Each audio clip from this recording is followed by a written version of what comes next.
Well, good afternoon, and thank you all for joining us today. I want to start by thanking my friend and former colleague in the House of Representatives, Ranking Member Elijah Cummings, for joining me in this effort and joining me here today as we kick this effort off. I also want to thank the AFL-CIO and Public Citizen for their work and their support and advocacy on this really critical issue. Hardworking middle-class families can't afford to have the financial industry and government creating cozy relationships that allow Wall Street to write its own rules.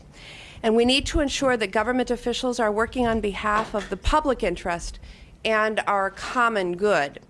5 years ago today, I understand it was today, the Senate passed the Dodd-Frank legislation to help prevent Wall Street from creating another crisis for our economy on Main Street.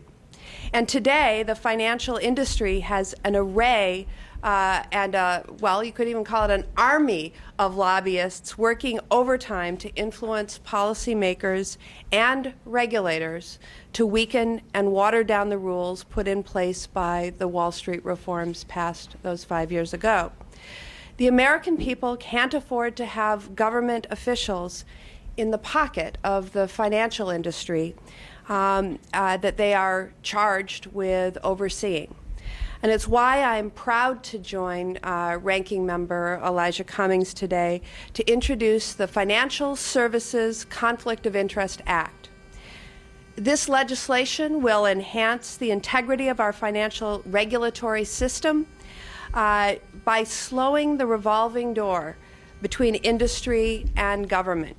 And it will outlaw particularly bonuses for government work by prohibiting senior government employees from accepting bonuses from their former private sector employers for the very purpose of entering public service.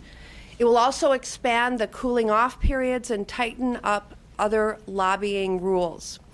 And it will reduce conflicts of interest by requiring senior financial service regulators to recuse themselves from any official actions that directly or substantially benefit the former employer or clients for whom they worked in the previous 2 years before they joined the federal government. At a time of historic income inequality, we need to do everything that we can to make sure that we're building an economy that works for everyone. We can't afford to have a revolving door working to stack the deck in favor of Wall Street and against hardworking Americans who are struggling to get ahead. And the American people deserve to have trust in the fact that government is working for them and that that system is not being rigged against them. Now, I am going to turn over the podium and microphone to my friend and former colleague. Before I do, I just want to mention that I believe that bell was for a vote in the Senate, so I may disappear, but I will return between our votes. Congressman Cummings. Thank you. Thank you, Senator Baldwin. And it's certainly my honor to join you today to announce the introduction of the Financial Services Conflict of Interest Act. I believe that public service is one of the highest honors a person can attain. Those who accept this honor must only have the interests of the public in mind when they make decisions on behalf of our great government. And those who have left government service should not be able to capitalize improperly on their service for personal benefit. As the ranking member of the House Committee on Oversight and Government Reform, we conduct federal investigations all the time, and we oversee the conduct of federal employees and the terms and conditions of their service. And I'm pleased to introduce legislation that advances our core principles. The Financial Services Conflict of Interest Act would amend Title 18 to prohibit a person who accepts a job from the federal government from accepting any payment from a previous employer that is offered just because the person has joined the government. There's something wrong with that picture. There's absolutely no reason, none whatsoever, that a person entering government service would need such a payment, nor do I believe that companies would offer such payment if they didn't think it would yield some type of benefit to them. The bill would also amend the Ethics in Government Act and the Federal Deposit Insurance Act to slow the revolving door between the financial industry and the financial services regulatory agencies. This bill will help eliminate the appearance of impropriety, avoid the creation of possible conflicts of interest, and ensure that companies regulated by the federal government or applying for contracts cannot unduly influence the officials responsible for regulating them or making procurement decisions. Under this bill, when senior employees with financial service regulatory agencies leave government service, they would be prohibited from conducting any type of lobbying activity for 2 years, including providing, quote, strategic planning, end of quote, advice that does not involve direct lobbying. Current banking examiners are already prohibited from accepting employment with a bank they oversaw for 1 year after leaving the government service. This bill would extend that prohibition to 2 years, and I think this is a great idea, and expand it to include certain supervisory personnel. The bill would also expand the prohibition to include employment not just with a financial institution the examiner oversaw, but with any firm or association representing the financial institution. The bill would prohibit senior employees with the Financial Service Regulatory Agency from taking any action that directly and substantially benefits the employer with whom the employee worked during the 2 years before accepting a federal job. Finally, the bill would also prohibit any procurement officer in the federal government from taking a job with any company or subcontractor that received a contract under the officer's direction during the previous 2 years. Now, many of these provisions build on the requirements of President Obama's Executive Order 13490, which set forth ethics requirements President Obama has established for his appointees. By passing these provisions into law, we can ensure that these requirements will be permanent after President Obama leaves office and that they will apply to federal employees other than just presidential appointees. And so I take this moment to thank Senator Baldwin for her dedicated leadership and her service with regard to this issue and so many others. I also thank Public Citizen for their new report, and I thank the AFL-CIO for their leadership and support. And now let me introduce our next speaker, Heather Horzo. Heather is the Director of the Office of Investment with the AFL-CIO. She is an expert on issues pertaining to the revolving door. And Heather, we welcome you, and we thank the AFL-CIO for all that it does to make our government the very best that it can be. Heather. Thank you so much. Thank you, Congressman Cummings. Thank you, Senator Baldwin. It's such a pleasure to be here with you all today, working on such an incredibly important issue. And I want to thank you not just for your leadership on this important bill, but again for all of your leadership. Thank you. I'm so proud to stand beside this incredible alliance working on such a crucial issue. We all know the issue. Big corporations and Wall Street banks staying so enmeshed with our regulators that the regulators forget who they really work for American working families. Today, we allow the richest among us to play both sides of the fields, rotating between government and the private sector, leveraging the access of one and the money of the other to build even greater wealth and power. The system seems to be working well for Wall Street, but the truth is, we all depend on our financial regulators to facilitate investment in productive industries that will create good jobs, to protect the stability of our financial markets, to avoid crises like that of 2008 when millions of families lost their homes, tens of millions of Americans lost their jobs, and trillions of dollars of retirement savings were destroyed. And we depend on those regulators to prevent the co-opting of financial regulation by an industry with no motive or agenda to protect the American people or our markets. It goes without saying that we need experienced people in these jobs, but it's ludicrous to suggest that the only people competent to regulate the system are the people who profit the most off it. Such a position strains basic notions of common sense and decimates the fundamentals of good governance. The examples of this seem endless. More than 900 ex-government officials, including 70 former members of Congress, have lobbied for the financial services sector.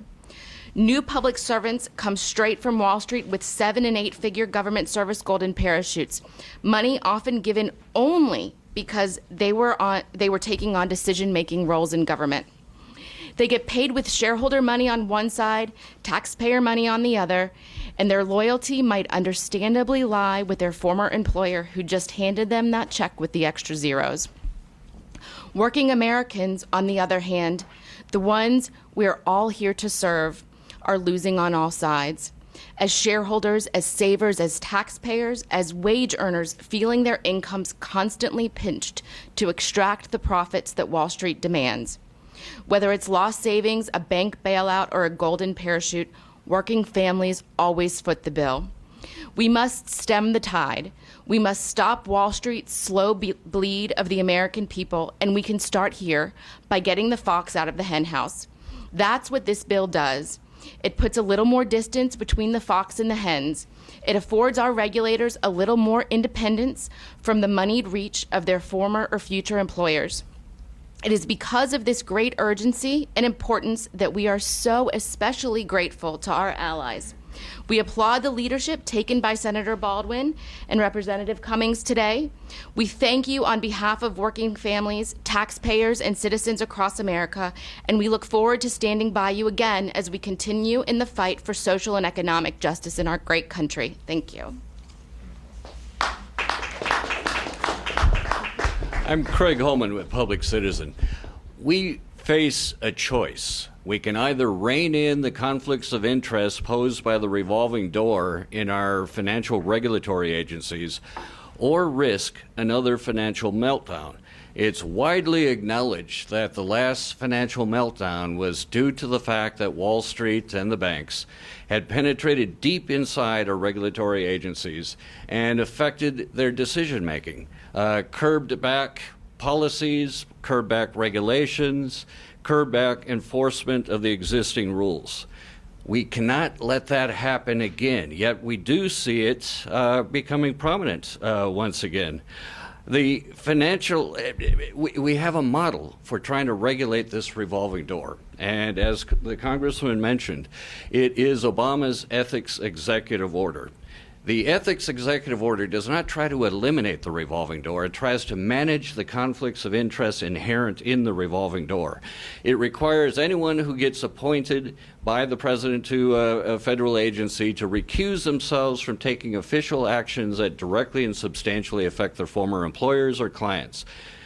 Senator Baldwin and Representative Cummings have proposed to do the same thing and extend it even broader for the financial services sector. What this legislation would do is not only end the golden parachute that Heather had talked about, but would also apply the same sort of conflict of interest regulations to make sure people who enter the financial regulatory agencies do not let their conflicts of interest rule how they are going to be making their decisions. We've just recently recovered from that financial meltdown, and I've got to point out, very fragilely have we recovered. We are still very much at risk. We do know the big banks have again penetrated many of the financial regulatory agencies. The SEC is years behind on the rulemaking, which has brought many who support Dodd-Frank a great deal of concern.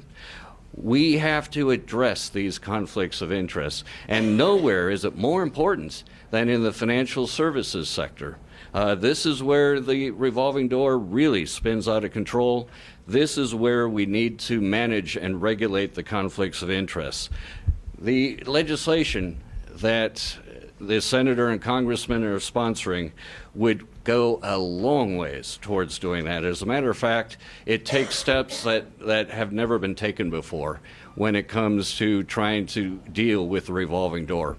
So I applaud Senator Baldwin and Representative Cummings for the brave stand, and I'm hoping this legislation is going to get on the front burner.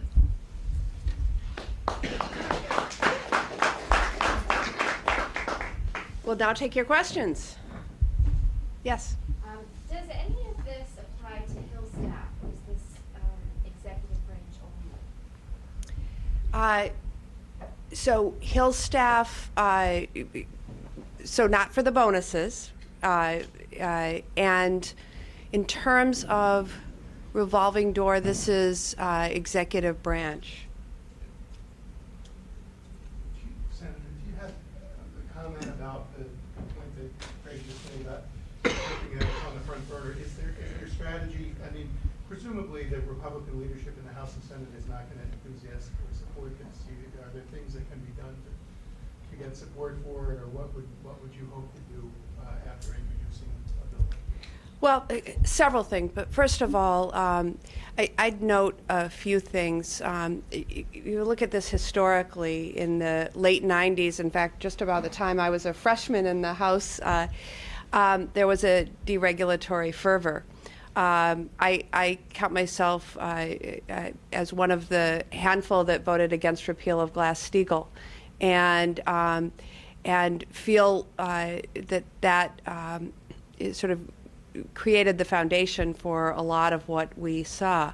Now, the significance of introducing on this day is the 5-year anniversary of the Senate passage of Dodd-Frank, and recognizing that while we have made steps to recover, new loopholes, new strategies are emerging to sort of grow once again that tight relationship between financial services overseers and regulators and Wall Street.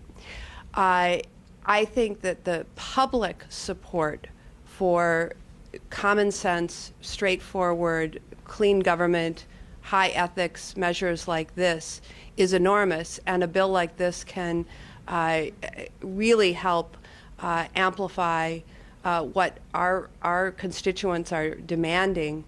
I also think beyond the recognition of a very important 5-year anniversary, as we see more and more attempts to weaken Dodd-Frank, that this is a real opportunity to point out that some of what we've seen in recent years is only there by virtue of an executive order and would need to be codified in order to keep it in effect under a future president who might not be as focused on such matters. Let me Please. chime in here.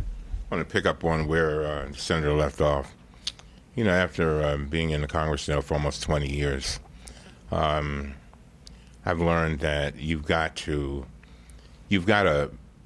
there has to be some type of pushback when we see problems. We may not get everything we want at one moment, but you got to push back. And this legislation it recognizes that there is a problem, provides a solution to that problem, and allows the discussion to take place so that we can get to where we've got to go. And so how far to go, I don't know. But I can tell you this. The senator is absolutely right. The American people may not understand Dodd-Frank. They may not understand Wall Street.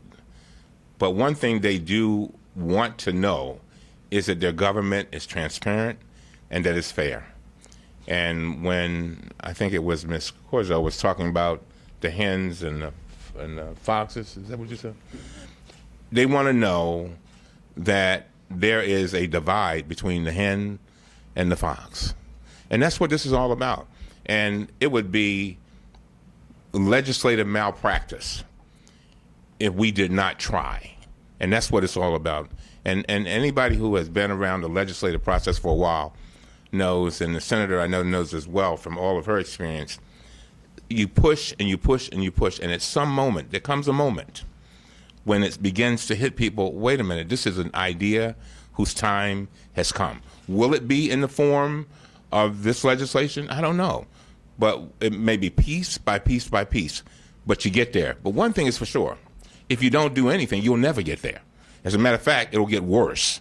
So I sat on the Dodd-Frank Conference Committee, and I remember how contentious it was, and now I see all the efforts to trying to take it apart piece by piece, and what we're trying to do is make sure that we do everything in our power to guard our progress. Senator, Congressman, this revolving door issue is playing out in real time at the Securities and Exchange Commission. The Obama administration had a former SEC staffer currently employed at a law firm here in Washington. They were looking to put the SEC there to fill out Democrat spots, and some groups here supporting your legislation opposed that preferred candidate for the White House. Just wondering if you were following that at all, and what any conversations with other members of your party about this? What happens next in that SEC nomination process? I haven't followed that. I would say, just more broadly, that and especially since the Senate does play a role, not with every administration official, but with those that are nominated for Senate confirmation, I listen very carefully to my constituents as they raise concern about whether a nominee is going to be, when in public service, serving the public. And sometimes the concerns raised are very valid, where there's an apparent or clear conflict of interest. Other times, not as much. But I think it's really important that we have clear rules and a clear yardstick to judge. And I think partly this legislation helps us do so. The things that it is banning sometimes create simply the optics of a conflict of interest, and the public has to feel certain that the people regulating and overseeing Wall Street are doing so. Sometimes it's way beyond optics, whether it's these bonuses or other maneuvers where it appears that there is an attempt to gain advantage for a former employer or a future employer. And the public deserves far better, and some bright lines that would be articulated, are articulated in this bill. Let me just say one thing. Trust is so very, very important. And I think legislation like this builds a platform for trust. See, people want to know that whatever decisions are made are fair. That's what the American people want. They can live with decisions, but they got to trust that they're fair. And that's what it's all about. We're trying to build this platform for trust, trying to deal with the conflicts of interest, trying to really keep some people out of trouble, really. I mean, so they don't get into a conflict, so they don't have the problems, and trying to, as the Senator said, making sure the lines are very clear. And I think that is just as important. A lot of people, they spend so much time concentrating on how to punish people after the fact. Well, we're trying to do some things before they even happen. Because once certain decisions are made, and let's say they are not made fairly, then they can have tremendous impact on a whole lot of people. And then trying to reverse them is very, very difficult. And so I think that's what it's all about. Building, in addition to what the Senator says, trying to build that platform of trust and transparency. To the last question. How did you settle on this notion like a 2-year cooling off period? Today you've got a 1-year cooling off period for some agencies, for senior officials. You have a 2-year cooling off period if you're a presidential appointee. Why do you think that 2 years would stop a bank from hiring someone if that person could be providing some kind of value to the firm in the meantime before they're able to interact with the agency?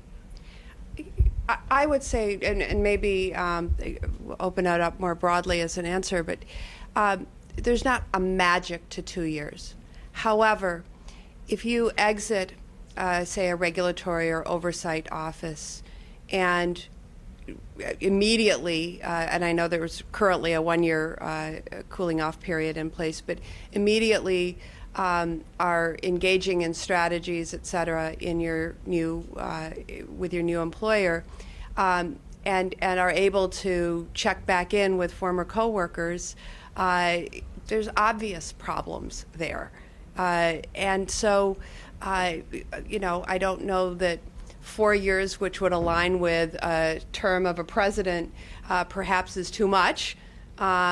But I think there's a very strong feeling that 1 year is not enough. Please, maybe there is a magic to 2 years. Oh, no, there isn't a magic. We just know that 1 year is too short. 1 year has been the cooling off period for the revolving door, both for Congress and the executive branch for decades, and it hasn't worked. I mean, we've got a 43% revolving door rate when it comes to members of Congress with the 1 year cooling off period.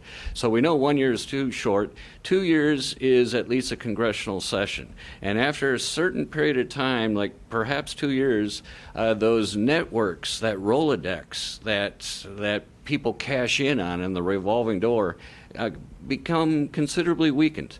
And so we thought 2 years is not too extreme, but it's more than what we know doesn't work. Thank you all. Thanks.